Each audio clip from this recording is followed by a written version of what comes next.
Bien, estamos en este bloque y estamos saludando a la senadora Norma Morandini y le pedimos disculpas por un pequeño retraso, pero ¿cómo se encuentra, senadora? Muy bien, ¿cómo está? Bien, bien.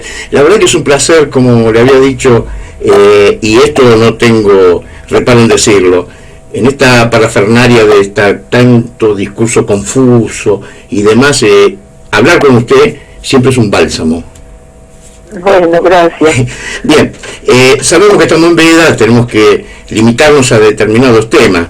Un tema que a mí me quería tratar con usted, que digamos, y esto se lo acoto, no es que eso sea un chupamedia, no, lejos estoy de eso, pero yo creo que personas como usted tendrían que inundar los medios para reeducarnos o educarnos en esta conducta en democracia. Y por eso le quería consultar sobre lo siguiente. A mí se me hace que la libertad en un acto eleccionario tiene que ver cuando yo elijo contra cosas verdaderas, no confusas y falsas, ¿no es cierto? Miren, no es cierto que hay duda y no podemos hablar de candidatos, pero Claro. lo que no, por lo que sí podemos hablar es de lo que define a la democracia. Efectivamente, el acto de votar define a la democracia, pero el corazón institucional de la democracia, una de sus instituciones corazón son el Parlamento, porque el Parlamento es el lugar donde tiene que ser la caja de resonancia, es el parlare, es donde aquellos a los que la ciudadanía decide darles la confianza con su voto, después van a tomar las decisiones en nombre de la ciudadanía. Muchas veces se ignora que un parlamento de un solo color político es antidemocrático hasta por definición, de modo que es el lugar donde se representa esa pluralidad y diversidad como es una sociedad dinamizada por la libertad. La libertad es inherente a la condición humana. Ahora, lo mínimo que tiene que tener el ciudadano es información, claro, para que a la hora de tomar decisiones que le afecten a su vida, que afectan a la vida colectiva, él tenga toda la información. Por eso, la información es un derecho, no una mercancía. Por eso tendríamos que tener debates, no propaganda o los problemas de la sociedad reducidos nada más que un lema, como si nos estuvieran vendiendo un detergente. Sí. Una sociedad se fortalece en su debate público, y el debate público es que podamos hablar de temas, de ideas, y no tanto de personas cuando nos descalificamos como personas. A mí me impresiona mucho el estadio de debate que tenemos en nuestro país, donde solo se habla de personas y siempre se está opinando sobre la opinión ajena, cuando en realidad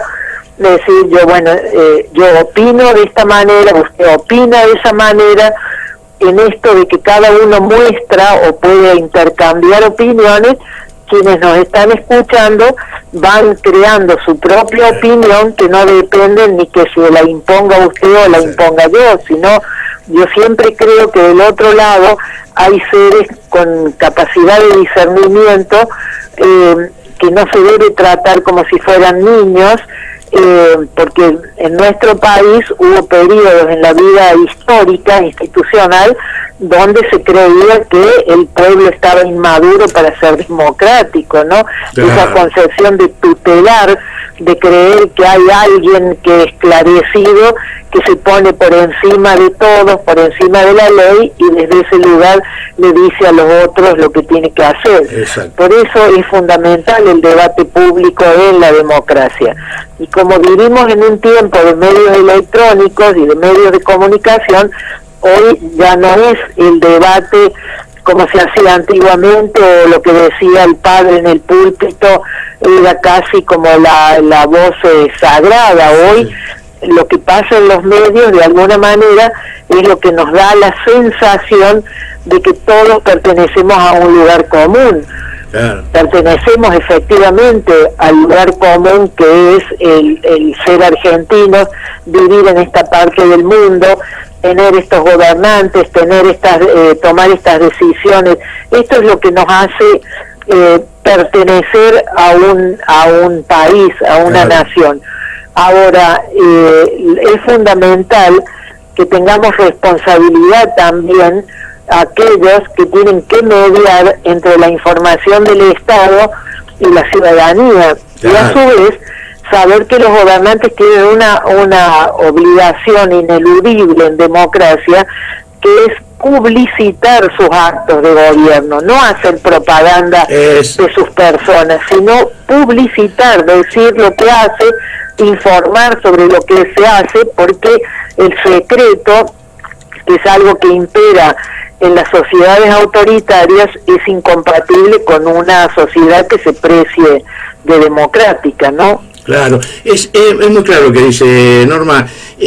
Yo sobre este tema voy a hacer una pequeña referencia. Hace poco tuvimos los Martín Fierro y la periodista ¿cómo se llama? Mónica Gutiérrez, que recibe una estatuilla. Dijo algo en este sentido: la libertad, yo trabajo en libertad, trabajamos en libertad de prensa los periodistas, pero hay un acto de autocensura por una presión. ¿Cómo se entiende eso? Norma, usted que es periodista y... Bueno, hay libertad, por supuesto, ¿no? Es decir, tenemos una Constitución que rige y que garantiza el derecho a decir, el derecho a informarse. El tema es que los derechos uno los tiene que ejercitar. Cada persona tiene que apropiarse de los derechos. Los derechos, si no se ejercitan, son letra muerta en el papel de la Constitución. Lo que hay hoy, es cierto, sutilmente, no hay como antiguamente la prohibición concreta, escrita, de lo que se podía decir o no, pero es cierto que hoy hay miedo, decir lo que se piensa se ha convertido en un acto de coraje, no en honestidad personal. Si yo no soy honesta y le digo a usted lo que pienso, ¿cómo podemos establecer un vínculo de personas adultas, de ciudadanía, si alguno deja de decir lo que piensa? Por eso el miedo es algo que es muy peligroso para una sociedad, porque lleva a que se consagre la hipocresía, o que las personas se sientan aisladas, porque como no tienen coraje de decir lo que piensan, porque tenemos una intolerancia muy grande a lo que dice el otro. Entonces eso ha ido a que mucha gente, para no tener problemas, se calle y no diga lo que piense. Pero si esto ya es grave en la vida personal, imagínense lo grave que es si se trata de periodistas que tienen una función fundamental, que es la de mediar, dar la información del Estado a la ciudadanía, y de una manera veraz, responsable, no que él decide qué hechos va a narrar y qué hechos no va a relatar, ¿no? Es decir, los hechos es el límite de todo periodista. A mí, aunque hay cosas que no me gusten, estamos obligados a dar cuenta, en función de la prensa, ¿no? Y la prensa es inherente a un sistema democrático. Totalmente. En nuestro país se confunde mucho prensa con propaganda. Claro. Los gobernantes creen que deben hacer propaganda de lo que hacen, cuando en realidad tienen la obligación de decir qué hacen, pero no como propaganda, ¿no? Exacto, por aquello de poder ejecutivo que tiene que ejecutar lo que se comprometió frente al Congreso en una ley que se llama el Presupuesto Nacional, ¿no es cierto? Claro, y además hay que poder, una prensa, yo siempre digo la importancia de los medios públicos, porque como cumplen una función social, no se deben regir con la lógica comercial, son los que están obligados a acercar toda esta información y para que aquel ciudadano que quiera, que esté a disposición del ciudadano, ¿no? Yo decía una excepción. Exactamente, yo le quiero referir una pequeña anécdota, porque lo que usted habla de la libertad, que yo coincido totalmente, y es tan contundente lo que usted explicó, no solo ahora, sino en otro programa. Yo tuve oportunidad de trabajar en Guinea Ecuatorial, en África, y había una médica que tuve oportunidad de conocer ahí con la familia, que se había graduado en Cuba, Estuvo 2 años perfeccionándose su titulación en Cuba. Entonces, ¿qué pasa? Ella era de una aldea del medio de la selva. Ese era su origen. Va a Cuba y ¿qué tal? Digo, muy lindo la universidad, hablando del tema. He sufrido muchísimo. ¿Cómo has sufrido? Lo que rescataba de Cuba es lo que sufrió. ¿Y por qué? Porque me daban un puñado de arroz y me decían lo que tenía que comer durante el día. De esa pobreza de la aldea, ellos estaban acostumbrados. ¿Y qué iban a cazar? Animalitos del bosque, o yuca, o bananos, o plátanos, pero la libertad. Y ahí me chocó muchísimo. Le digo sinceramente, no, eso de la libertad. No tenía libertad.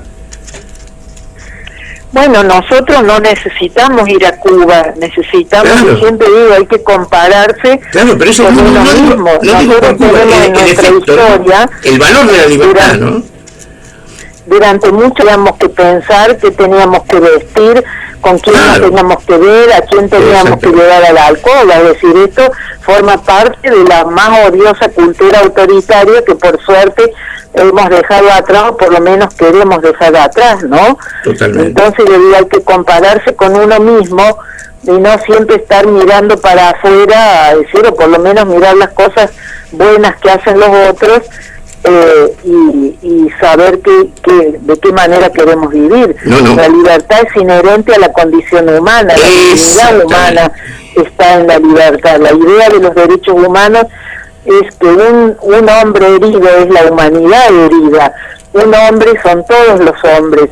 De modo que la libertad es universal, es un valor que no depende de las fronteras, está consagrado universalmente. Esto es algo que la humanidad ha conquistado después de las pesadillas autoritarias, llámese nazismo o llámese estalinismo, ¿no? O nosotros mismos después de las dictaduras que hemos tenido, ¿no? Exactamente. El valor de la libertad yo creo que tiene que ser, es decir, y como cualquiera que nosotros tenemos esa conciencia, la libertad tiene un valor. Ahora, lo que no se puede mancillar la libertad es condicionando, porque lo que se está haciendo, se está coartando esa libertad, ¿no es cierto?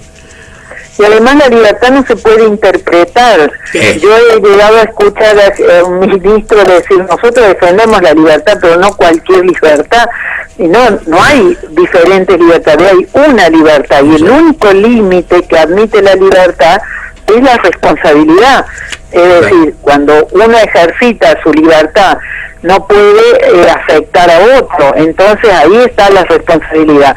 Por eso aquellos que tenemos el privilegio de hablar por los otros, que tenemos los micrófonos, tenemos que tener responsabilidad de micrófono.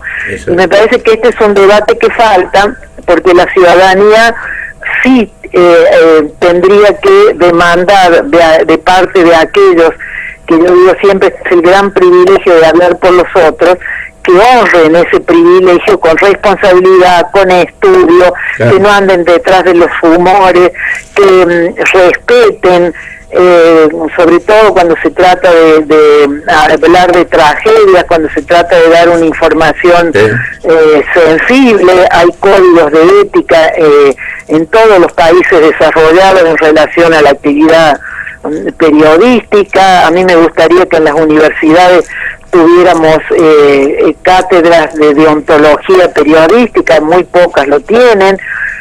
Si tiene una ética personal que uno no se la puede transmitir a nadie, eso es personal, pero hay una ética de las actividades. Los médicos saben que hay cosas que no pueden hacer, los abogados saben que hay cosas que no pueden hacer, no porque estén prohibidas, sino porque se han autorregulado. Y en el periodismo tiene que llegar un momento que también se llegue a un acuerdo, saber que bueno, la información siempre tiene que ser veraz, siempre tienen que no trabajar con rumor, perdón, de modo que en la medida que la información sea de calidad, también será de calidad el debate.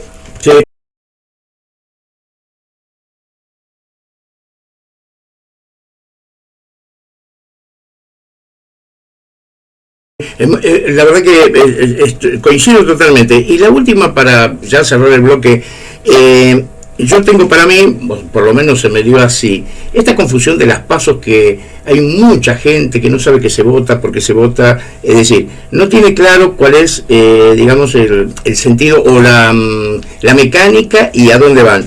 Yo digo, yo veo mal, o digo, las internas no deben ser de los partidos y no de los frentes. No, el problema nuestro es que acá se traen legislaciones que están alejadas de lo que es la práctica.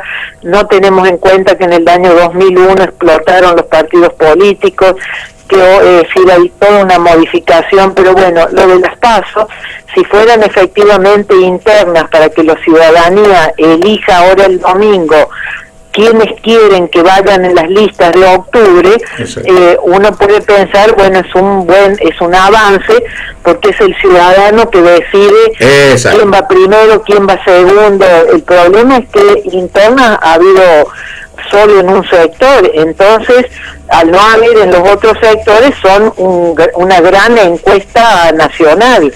Es decir, en lugar de las encuestas que se pagan, hemos pagado todos los argentinos para mañana ir a hacer un ensayo general de cara a la elección que importa, que es la de octubre próximo, ¿no?